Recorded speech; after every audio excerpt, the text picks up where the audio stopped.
Today's guest opposite to me. Wow, such inspirational guest.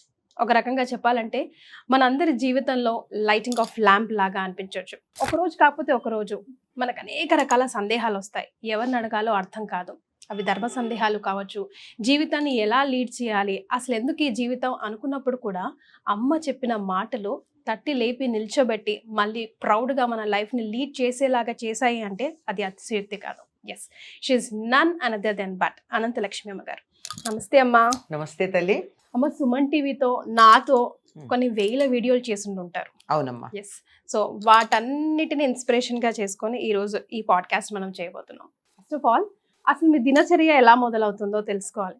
Because మనం ప్రతిసారి కూర్చున్నప్పుడల్లా minimum ఒక 8 to 10 videos చేస్తాము. Every 2 వీడియోస్కి నేను లేచి కొంచెం అటు ఇటు వాక్ చేస్తాను తప్ప మీరు కనీసం ఇట్లా కూడా కూర్చోరు. You doesn't even drink. Okay, you sip water sip చేస్తారేమో, మహా అయితే అంత టీ తాగుతారేమో తప్ప జ్యూస్ కావాలని. లంచ్ ఉదయాన్నే అయిపోయింది కదా అని you SIT like that directly. How it possible? I want to know me day to day life అసలు ఎట్లా స్టార్ట్ చేస్తారు? అమ్మ, ఇప్పటి జీవితం వేరమ్మా, ఒకప్పటి జీవితం వేరు. ఎందుకంటే ప్రతి మనిషికి జీవితంలో రకరకాల స్థాయిలు ఉంటాయి. చదువుకునే రోజులు ఒకలా ఉంటుంది, పెళ్ళైన ఉద్యోగంలో చేరిన కొత్తలు ఒకలా ఉంటాయి, పెళ్ళైన కొత్తలో ఒకలా ఉంటుంది, పిల్లలు ఉంటే ఒకలా ఉంటుంది. పిల్లలు పెద్దవాళ్ళు అయినప్పుడు మన రొటీన్ మారిపోతుంది. ఇంట్లో పెద్దవాళ్ళు ఉన్నప్పుడు రొటీన్ డిఫరెంట్గా ఉంటుంది. అందరూ ఎవరి దారిన వాళ్ళు వాళ్ళ జీవితాల్లో సెటిల్ అయిపోయిన తర్వాత ఉండే తీరు వేరుంటుంది. ఎప్పుడైనా సరే ఒక్కటి బాధపడకుండా, శరీరం మనసు నొచ్చుకోకుండా అనుగుణంగా మన దినచర్యని మలుచుకోగలిగితే బాగుంటుందమ్మా. ఒకప్పుడు నేను 6 అయితే కానీ లేచేదాన్ని కాదు. ఓకే, అది కొద్దిగా నా మీద చిన్న కంప్లైంటే, కొంచెం ఆలస్యంగా లేవడం అనేది. 6 ఆలస్యమా మీకు? అంటే 6 అంటే మా ఇంట్లో మా ఊళ్ళో, మేము పల్లెటూరు, మా ఇంట్లో అందరం సూర్యోదయానికన్నా ముందు లేచేసేవాళ్ళం. మాకు పాలేర్లు ఉండేవాళ్ళు. వాళ్ళు వచ్చేసి పక్క మంచాలు తీసేసి పక్కలు ఎత్తేసి అన్ని సెట్ చేయడం ఉంటుంది. తర్వాత బయట పెరడంతా మనం అడ్డు కదా వాళ్ళకి, అప్పుడు లేచేసేయాలి. అందరూ లేచేసేవాళ్ళు. కొంచెం నేనే ఆఖరణ లేచేదాన్ని. అంతవరకు మా అమ్మగారు సహించేవారు, కానీ సూర్యోదయం ఆకలేస్తే మాత్రం మాట్లాడేవారు కాదు, అంతే, అంతకన్నా ఇంకేం లేదు. అంటే చాలాసేపు మాట్లాడేవారు కాదు, అర్థమయ్యేది. కాకపోతే కొద్దిగా నేను త్వరగా లేస్తే కాస్త ఆ రోజు డల్గా ఉండడం అవి ఉండేది. అందువల్ల పెద్దగా పట్టించుకోకపోయినా అందరూ మాత్రం త్వరగా లేచేవాడు. అది అలవాటు. తర్వాత నేను హాస్టల్లో MA చేసుకోవడానికి వెళ్ళినప్పుడు 8 క్లాస్ మొదలయ్యేది కనుక ఎట్టి పరిస్థితుల్లో లేవాల్సిందే. లేవడం కూడా ఎలా ఉంటుందంటే, మా హాస్టల్ సముద్రానికి ఎదురుగా ఉండేది. అంచేత సూర్యోదయం ఒక్కరోజు కూడా మిస్ కాలేదు నేను అక్కడ చదివినంత. బ్యూటిఫుల్ వ్యూ, ప్రకృతి ప్రేమ వల్ల సూర్యోదయం మిస్ కాకూడదని బలవంతంగా త్వరగా లేచేదాన్ని. సో ఎప్పుడు లేట్ అవ్వకుండా 7:15 కల్లా బస్సు వస్తే అందులో వెళ్ళిపోయేవాళ్ళం. సో దాన్ని బట్టి మన షెడ్యూల్స్ అలా మారుతూ ఉంటాయి. తర్వాత ఉద్యోగం, పిల్లలు, అట్లాంటప్పుడు రాత్రుళ్ళు మేలుకొనడం, అప్పుడప్పుడు ఆలస్యంగా లేవడం, ఇట్లా మొదలవుతూ ఉంటుంది. ఇప్పుడు అన్నీ అయిపోయి ఇంకా మనదేది పెద్ద మార్పులు లేవు అని అనిపించాక మాత్రం 4:30కి లేవాలి అని మనసులో గట్టిగా అనుకున్నాను. దానికోసం కొంచెం ప్రయత్నమే చేయాల్సి వచ్చింది, కానీ ఇప్పుడు 4:30కి లేవడం. 4:30కి లేచి స్నానం చేసి గీజర్ ఆన్ చేసి అటు ఇటు కొంచెం సర్దుకునేప్పటికి ఎంత 5 నిమిషాల్లో కాగిపోతాయి కదా.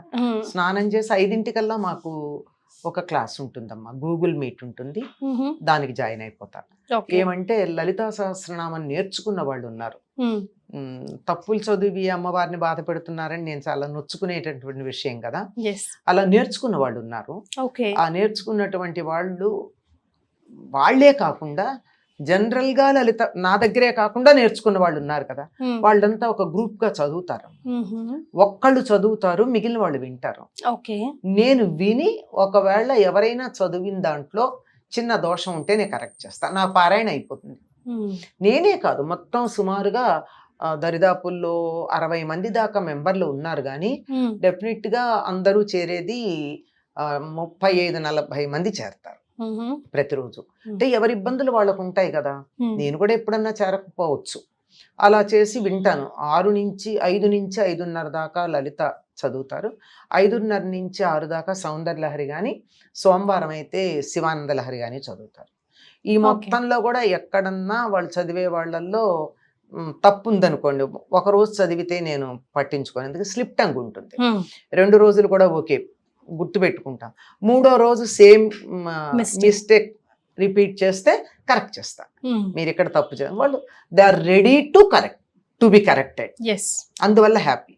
6 o'clock కల్లా మాకు ప్రేయర్ ఉంటుంది, కామన్ ప్రేయర్. మా గురువు గారి గొంతుతో రికార్డ్ చేసింది ఉంటుంది, అది అందరం చేస్తాం. ఓకే, చేసి 6:15 కల్లా అది అయిపోతుంది. 6:15 to 6:30 కొంచెం సేపు మా గురువు గారు చెప్పిన విషయాలు నేను మాట్లాడతాను.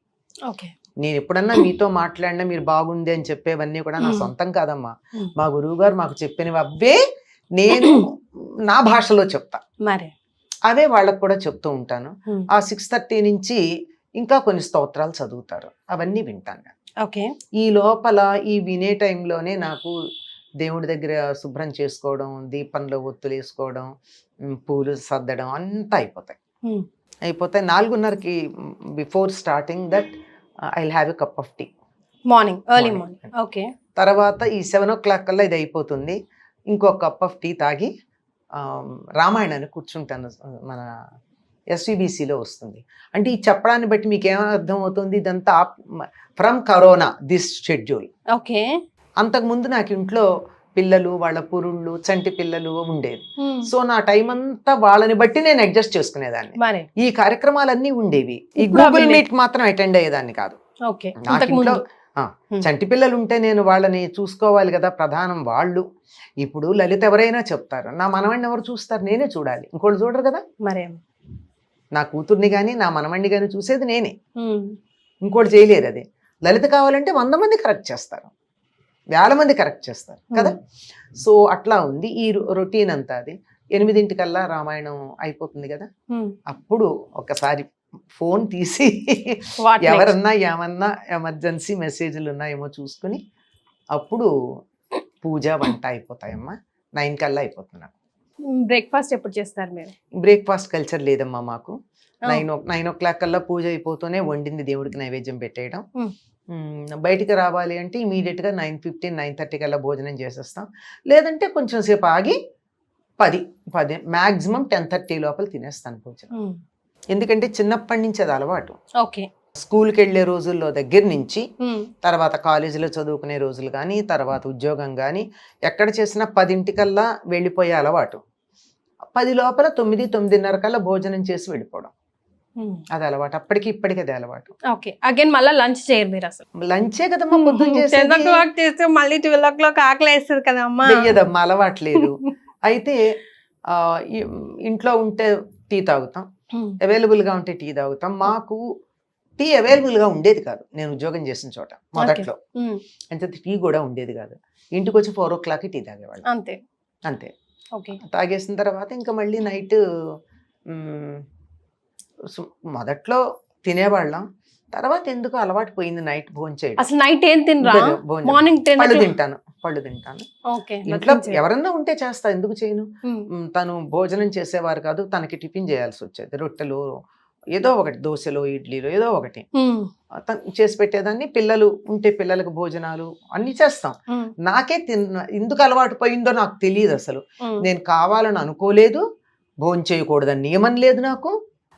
నియమం ఉంటే ఒక ఏకాదశి, శనివారం నియమం ఉంటే ఉంటుంది తప్ప మిగిలిన రోజుల్లో భోజనం చేయకూడదని నియమం ఏం లేదు. But it happened, so that's all. ఎందుకు అయింది అన్నది నాకు తెలియదు. ఓకే అమ్మ, కరోనా టైంలో మీరు ఏం చేసేవారు? Did corona effect you? No. Okay, so ఇంతగానం తిరిగాను, కరోనాలో కూడా తిరిగాను. That's what. ఇంతగానం ప్రయాణం చేసేవారు కదా, ఎప్పుడు చేస్తూనే ఉంటారు కూడా మీరు. వీక్లీ వన్స్ అట్లీస్ట్ 2 days కూడా వీక్ కి ఇంట్లో ఉండరు మీరు? అంటే ఊళ్ళోనే తిరుగుతాను.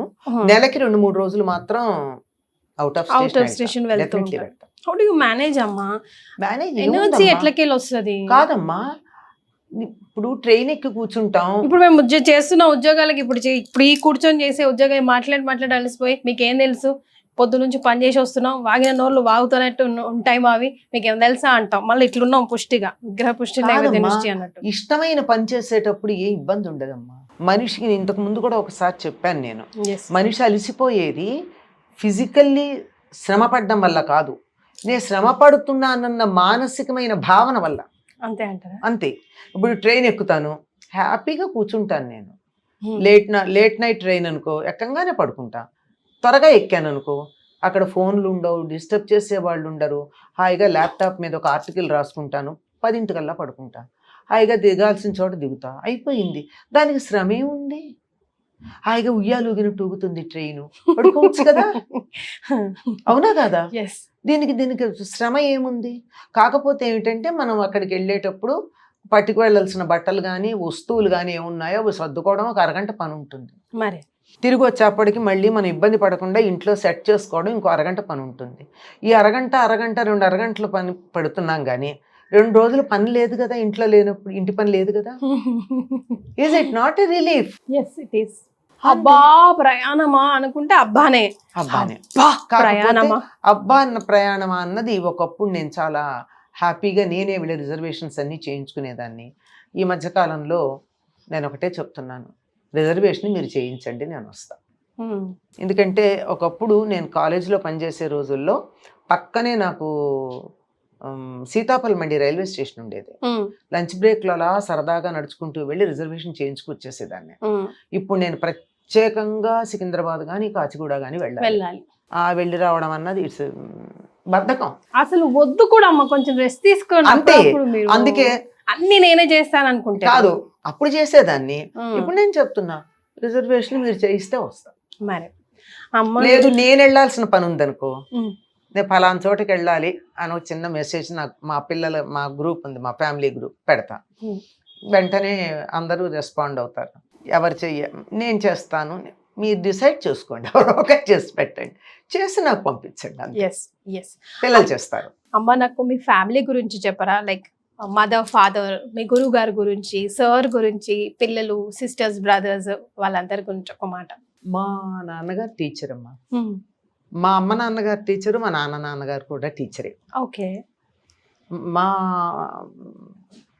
తమ్ముడు మరదలు టీచర్లు, నా చెల్లెలు టీచరు. మాదంతా టీచింగ్ ఫ్యామిలీ. ఓకే. సో మా నాన్నగారు చాలా స్ట్రిక్ట్గా ఉండేవారు, చాలా స్ట్రిక్ట్. ఇన్ ద సెన్స్ అంటే కొట్టేవారు తిట్టేవారు ఏం కాదు, రూల్స్. దానివల్ల నాన్నగారు వస్తున్నారంటే మేము పెరట్లోకి వెళ్ళిపోయేవాళ్ళం. ఆయన లోపలికి వస్తే వీధిలోకి వచ్చేవాళ్ళం. అంటే ఆయన ఎప్పుడు పెద్దగా తిట్టింది కొట్టింది అట్లాంటివి ఏం లేవు, కానీ నాన్న అంటే అటువంటి గౌరవం, భయం, భక్తి అట్లా ఉండేది. నాకు మా పెద్దమ్మాయి పెళ్లి వరకు కూడా నాన్నతో డైరెక్ట్గా మాట్లాడింది చాలా తక్కువ. మాట్లాడేవాళ్ళం, మాట్లాడమని కాదు కానీ అంత ఇదిగా ఎదురుపడే లౌడ్ వాయిస్ తో డైరెక్ట్ గా అట్లా ఐ కాంటాక్ట్ లేదు. కాకపోతే నాకు కావాల్సినవి నేను నెమ్మదిగానే అడిగి చేయించుకున్నాను, ఏం తక్కువేం లేదు. ఎప్పుడైనా అంటూ ఉండేవారు మా పిల్లలు, అంటారు మీ తాత చెప్పారు తెలుసా, నన్ను బాగా బాధ పెట్టింది మీ అమ్మాయి అని చెప్తూ ఉంటారు.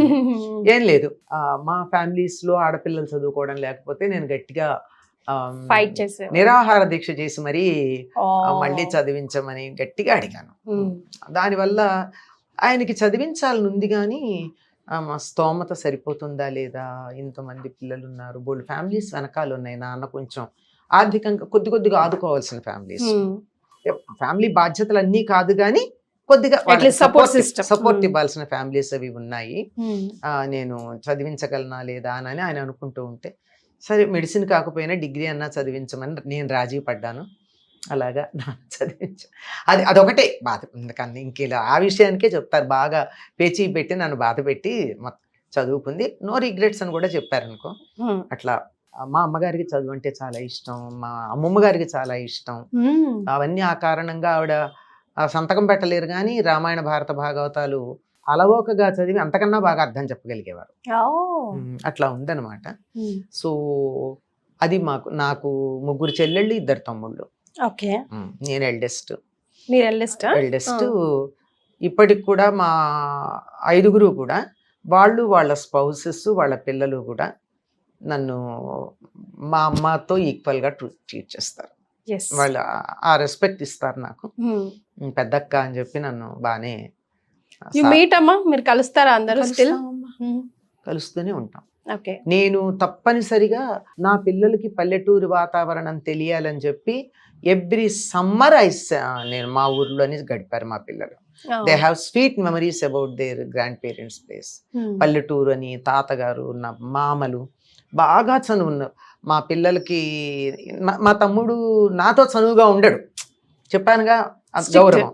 మా పిల్లల దగ్గర ఎంత చనువు అంటే నాకన్నా ముందు వాళ్ళతో మాట్లాడతాడు, అంత ఇదిగా అనమాట. మా తమ్ముళ్ళు కానీ మా చెల్లెళ్ళు కానీ అందరూ కూడా ముందర, నేను పెద్దేమో, నా పిల్లలు మొదటి గ్రాండ్ చిల్డ్రన్ ఏమో, వాళ్ళందరికీ కూడా ముద్దే.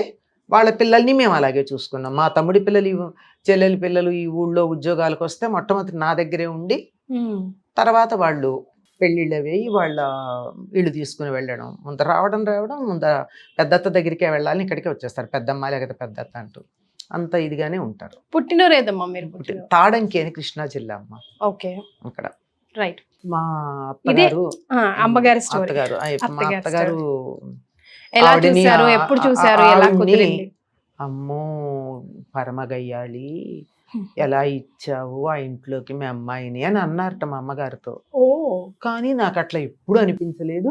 మా అమ్మ నన్ను తర్వాత అడిగినప్పుడు కూడా చెప్పాను, మరి ఆవిడ గురించి ఎందుకు అటువంటి అభిప్రాయం లోకానికి ఉందో తెలియదు, కానీ she is very nice lady, చాలా అడ్వాన్స్డ్. చెప్పాలంటే మా చెల్లెళ్ళు అనేవారు మోడర్న్ అత్తగారు అనేవారు. అంత అసలు ఆవిడ చక్కగా నాతో పాటు సినిమాలకు వచ్చేవారు. నేను సినిమాలకు వెళ్ళకపోతే నన్ను తీసుకెళ్ళేవారు, నేను సినిమాలకు వెళ్ళేదాన్ని, ఆడు తీసుకెళ్ళేవారు. తర్వాత సాహిత్య కార్యక్రమాలు, మా గురువుగారు సభలు అవి ఏమన్నా ఉన్నా తప్పనిసరిగా నాతో వచ్చేవారు. నా సాహిత్య కార్యక్రమాలన్నింటికీ నాకు తోడు వచ్చేది మా అత్తగారు వచ్చేవారు. అంత ఇది. తర్వాత మా బావగారు అమ్మాయి, మా ఆడబడుచు గారు అమ్మాయి డాన్స్ నేర్చుకుంటే వాళ్ళ డాన్స్ ప్రోగ్రామ్స్ అన్నింటికీ ఈవిడే వెనకాల ఉండేవారు.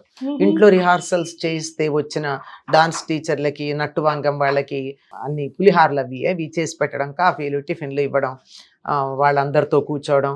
డాన్స్ ప్రోగ్రామ్ అంటే ముందు ఈవిడ తయారై వెళ్ళిపోయారు, అంత ఇదిగా ఉండేవారు. అంచేతే నా సబల అని నేను రాసిన కథల పుస్తకం విమెన్ ఎంపవర్మెంట్ గురించి రాశాను నేను. Okay. A woman, how can she solve the problems without going to a court of law or police station? Okay. అలాంటి కథలు రాసి దాని పేరు సబల అని, అది మా అత్తగారికి అంకితం ఇచ్చుకున్నాను నేను. సూపర్. వావ్. అది షీ ఈజ్ సో నైస్. నువ్వు ఉద్యోగం చెయ్యమ్మా నన్ను ప్రోత్సహించారు, పిహెచ్డి చేస్తుంటే కూడా నాకు ప్రోత్సాహం ఇచ్చారు. She use to feel very happy and proud. నా ప్రవచనాలన్నింటికి నాతో పాటు నా ఫ్యామిలీ మెంబర్ ఎవరైనా వచ్చారంటే బతికున్నంతకాలం, ఓపికన్నంతకాలం ఆవిడే వచ్చారు నాకు. Very nice. ఆవిడ చెల్లెలు ఉన్నారు, మా చిన్నత్త గారు అని చెప్తాము, వాళ్ళిద్దరు జంటగా ఉండేవారు. ఇప్పుడు మా చిన్నత్త గారు అమ్మాయి కూడా ఆల్మోస్ట్ మా సొంత ఆడబడుచుగానే ఉంటారు ఆవిడ కూడా. అంచేత ఈవిడ ఇద్దరు అనమాట. ఇద్దరు అత్తగారులను వేసుకొస్తామని నవ్వేవారు అందరు. పర్వాలేదు ఏమైంది అని చెప్పి అంత బాగానే ఉండేది. మా పెద్ద ఆడబడుచు కూడా నాకు మా అమ్మలాగానే ఉంటారు. నన్ను ఇప్పుడు పురుళ్ళకి పుట్టింటికి పంపలేదు, నేను డాక్టర్ని అయ్యుండి నేను పంపిస్తానా నేనని. She only took care of me. మా పిల్లల డెలివరీస్ కూడా ఆవిడే చేస్తారు. నా డెలివరీస్ చేశారు, మా పిల్లల డెలివరీస్ చేశారు. మా చిన్నమ్మాయి ఆఖరి డెలివరీ కూడా చేశాక ఆవిడ now she is no more. నేను ఆవిడ పోయాక నేను చాలా బెంగపడ్డానమ్మా, చాలా. అందరు నవ్వారు కూడా, మీ అమ్మ పోయినప్పటికన్నా మీ ఆడబడుచుపోతే ఎక్కువ బాధపడ్డామని. అసోసియేషన్ అట్లా, చాలా అసోసియేషన్ అలా ఉండేవారు.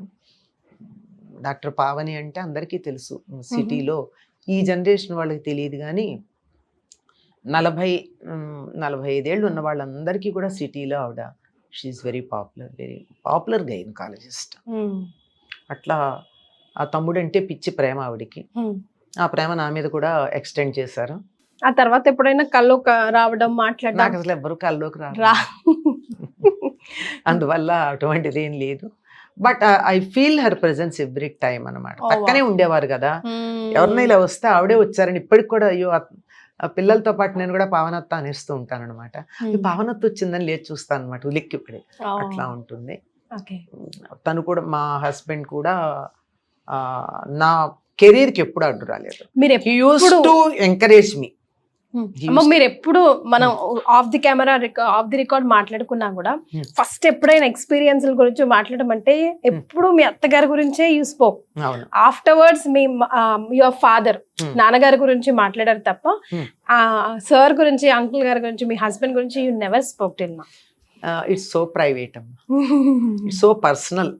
చాలా తక్కువ మాట్లాడతాను నేను. మాట్లాడతానంటే తక్కువ మాట్లాడతాను అంటే అదేమి దూరం అని కాదు. I feel it's so personal.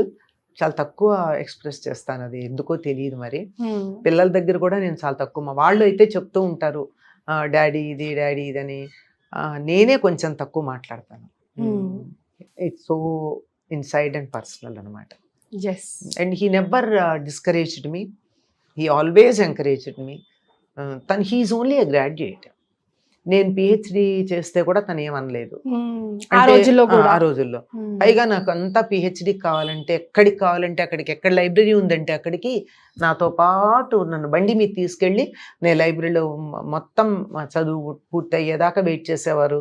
పేపర్లు జిరాక్స్ కావాలంటే చేసి పెట్టేవారు అన్ని. హీఈస్ నేను అందులో ఉన్న థాట్స్ నవి కానీ ఫిజికల్ లేబర్ అంతా తనది. చేత that goes to both of అస్.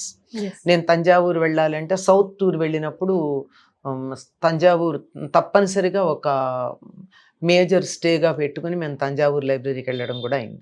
అంటే అదే పాయింట్తో సౌత్ టూర్ పెట్టుకున్నాను, నార్త్ వెళ్ళకుండా.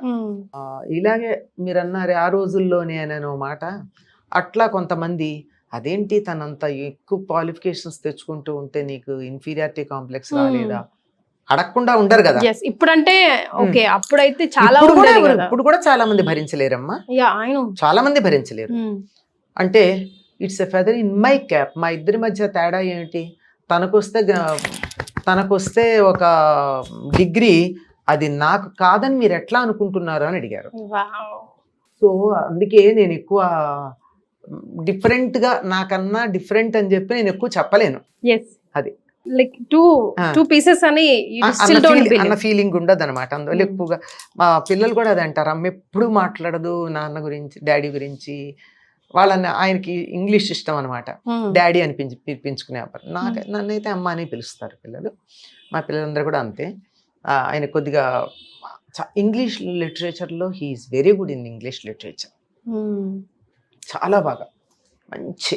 అందుకే కాబోలు నేను కూడా ఎప్పుడైనా ఇంగ్లీష్లో మాట్లాడినా ఎప్పుడు ఇంగ్లీష్లో ఇప్పటివరకు యూ నెవర్ ఎప్పుడు ఆపలేదు తెలుగులో మాట్లాడు తెలుగులో. బికాస్ చాలా మంది ఆధ్యాత్మికవేత్తలు they specify don't speak in Telugu, don't speak in English, వీలైనంత మటుకు తెలుగులో మాట్లాడండి అని కమెంట్స్ కూడా వస్తుంటాయి. తెలుగు నేను క్లాసులో ఆంగ్ల పదం ఏనాడు వాడలేదు తెలుగు క్లాసులో.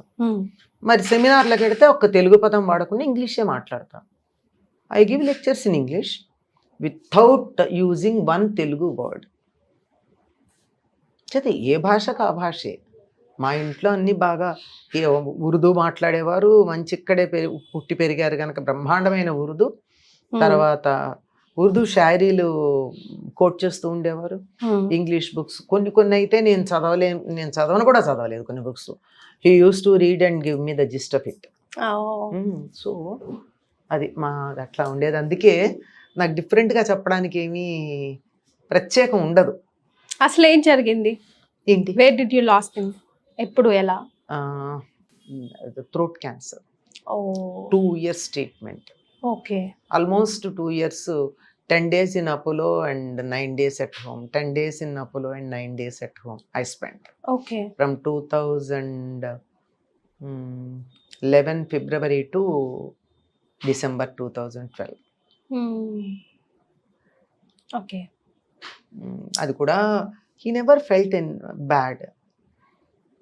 I'm getting the best of the treatment. ఎందుకంటే అపోలోలో మాకు ఏమంటారు దాన్ని, ఎగ్జిక్యూటివ్ క్లాస్ అరేంజ్మెంట్స్ ఉండేవి. పెద్ద రూము, హాయిగా తను టీవీ చూసుకుంటూ కూర్చునేవారు.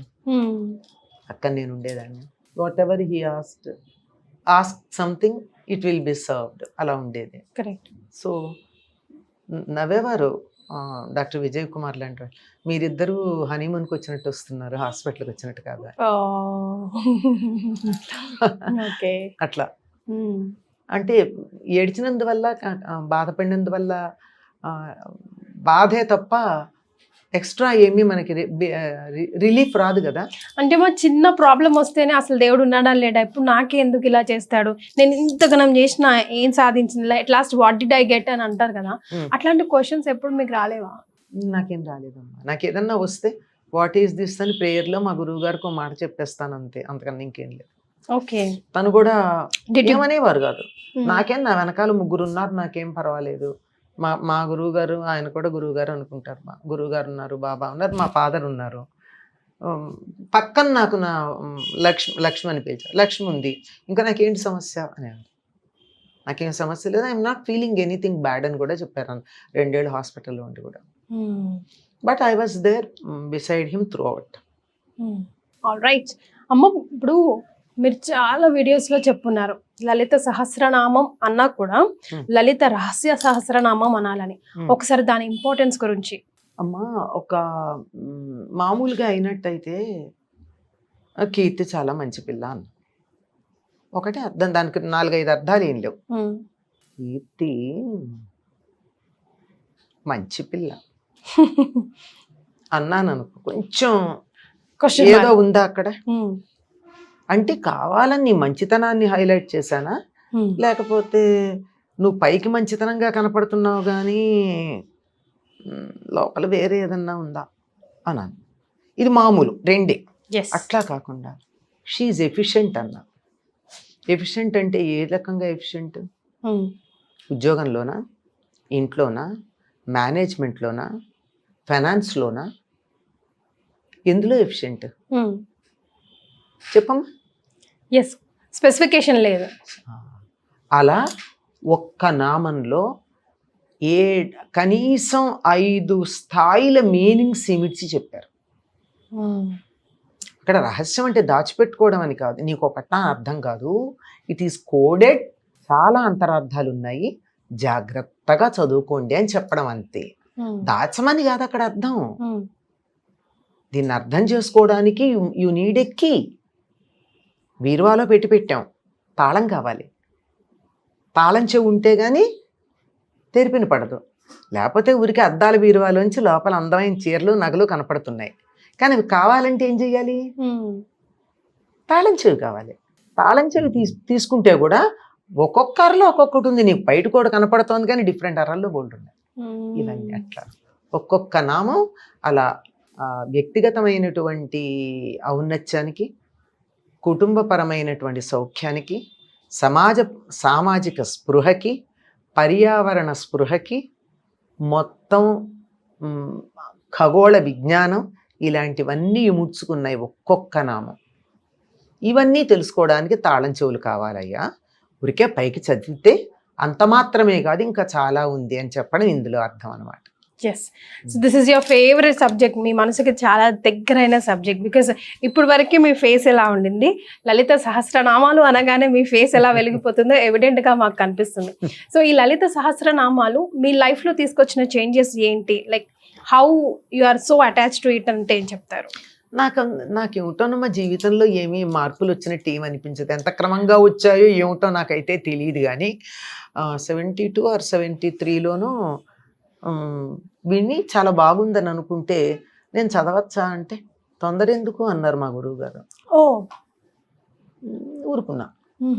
కొద్ది రోజుల తర్వాత చదువు వాళ్ళతో కలిసి అన్నారు. అదే మొదలు. అప్పటి నుంచి అదలా